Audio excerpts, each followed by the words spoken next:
حج 2026 کے 4 special packages Alyaseen tours and travels 15 جنوری 2026 booking کی آخری تاریخ۔ السلام علیکم ناظرین، میں ہوں عاصم خان اور آپ دیکھ رہے ہیں BBN چینل۔ آئیے دیکھتے ہیں آج کی ٹاپ 10 نیوز۔ امریکی صدر ڈونلڈ ٹرمپ نے ایران کے ساتھ بڑھتے تناؤ کے بیچ بیان دیا ہے کہ امریکہ کے بہت بڑے اور طاقتور جنگی جہاز تہران کی طرف روانہ ہو چکے ہیں۔ ٹرمپ نے کہا کہ یہ قدم پریشر اسٹریٹجی کا حصہ ہے تاکہ ایران کو نیوکلیئر پروگرام اور ریجنل ایکٹیویٹیز پر بات چیت کے لیے مجبور کیا جا سکے۔ انہوں نے واضح کیا کہ امریکہ جنگ نہیں چاہتا، لیکن اگر ایران نے امریکی شرائط کو نظر انداز کیا تو سخت ایکشن سے بھی پیچھے نہیں ہٹے گا۔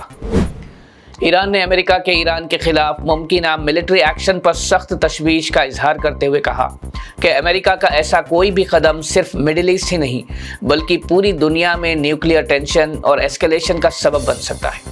ایرانین حکام کا کہنا ہے کہ امریکی دھمکیاں اور دباؤ سے حالات زیادہ سنگین ہو رہے ہیں اور اگر حملہ ہوا تو ایران فوری اور مناسب جواب دے گا۔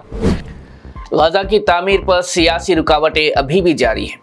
اسرائیلی وزیر اعظم بنجامن نیتنیاہو نے واضح الفاظ میں کہا کہ جب تک غزہ کو غیر مسلح نہیں کیا جاتا اس کی تعمیر نو کی اجازت نہیں دی جائے گی۔ ان کا کہنا ہے کہ حماس کے اسلحے کے ساتھ غزہ کی دوبارہ تعمیر ممکن نہیں، جس کے بعد انسانی تنظیموں کا کہنا ہے کہ سیز فائر کے باوجود غزہ میں حالات بہتر نہیں ہوئے اور سردی، بھوک، علاج کی کمی سے انسانی بحران اور مشکل حالات ابھی بھی برقرار ہیں۔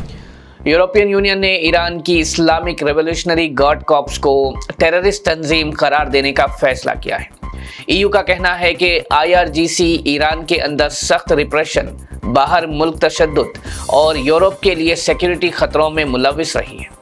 اس قدم کے ذریعے IRGC کو القاعدہ، حماس اور اسلامک اسٹیٹ کے برابر سمجھا جائے گا اور 15 ایرانین آفیشیلز پر بھی نئے سینکشنز لگائے جائیں گے۔ ایران نے یورپین یونین کے اس قدم کو دشمنی قرار دیتے ہوئے سخت رد عمل ظاہر کیا ہے۔ ورلڈ ہیلتھ آرگنائزیشن نے کہا ہے کہ بھارت سے نپا وائرس کے پھیلنے کا خطرہ فی الحال کم ہے اور اس حوالے سے سفر یا تجارت پر کوئی پابندی لگانے کی ضرورت نہیں۔ WHO کے مطابق جو چند کیسز سامنے آئے ہیں ان پر نگرانی برقرار ہے اور ابھی انسان سے انسان وائرس پھیلنے کے واضح ثبوت نہیں ملے۔ ادارے نے واضح کیا کہ بھارت کے ہیلتھ اتھارٹیز سچویشن کو کنٹرول کر رہے ہیں اور احتیاطی اقدامات جاری ہیں، اس لیے قومی، علاقائی اور بین الاقوامی سطح پر رسک کم سمجھا جا رہا ہے۔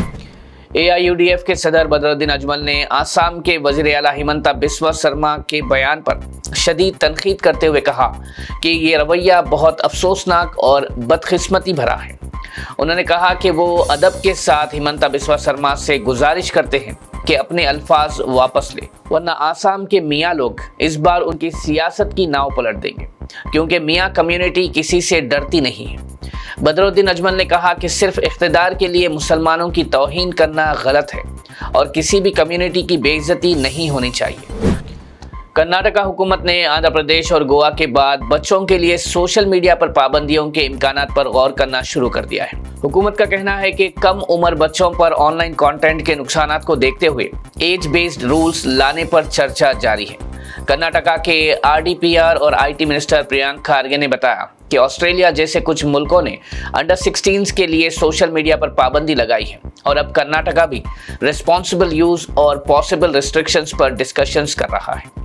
فی الحال اس سلسلے میں کوئی فیصلہ نہیں لیا گیا، لیکن بچوں کی آن لائن حفاظت کے لیے اس قدم کو اہمیت دی جا رہی ہے۔ تلنگانہ وزیر اعلیٰ ریونت ریڈی نے ہارورڈ کینیڈی اسکول کا ایگزیکٹو ایجوکیشن کورس مکمل کر لیا ہے۔ اس پروگرام کا مقصد لیڈرشپ، پبلک پالیسی اور گورننس کے نئے پہلوؤں پر ٹریننگ دینا تھا، جہاں مختلف ملکوں سے آئے ہوئے پارٹیسپینٹس نے حصہ لیا۔ ریونت ریڈی نے بتایا کہ اس کورس کے دوران انہوں نے گلوبل لیڈرشپ کا پریکٹیکل تجربہ ملا، جو تلنگانہ کی ایڈمنسٹریشن اور پالیسی میکنگ کو بہتر بنانے میں مدد کرے گا۔ انہوں نے اس لرننگ ایکسپیرینس کو ریاست کے مستقبل کے لیے فائدہ مند قرار دیا۔ تلنگانہ ہائی کورٹ نے حکومت کو ہدایت دی ہے کہ وہ ایسے کالجز کے خلاف قوانین پر عمل درآمد یقینی بنائے جو فیس، ڈیوز یا اسکالرشپ پینڈنگ ہونے کا بہانہ بنا کر اسٹوڈنٹس کے اصلی سرٹیفکیٹس روک رہے ہیں۔ کورٹ نے واضح کیا کہ یہ رویہ قانوناً غلط ہے اور اس سے اسٹوڈنٹس کا مستقبل شدید متاثر ہوتا ہے۔ ہائی کورٹ نے اسٹوڈنٹس کی شکایتوں کے لیے ہیلپ ڈیسک یا گریونس سسٹم قائم کرنے کا حکم دیا ہے۔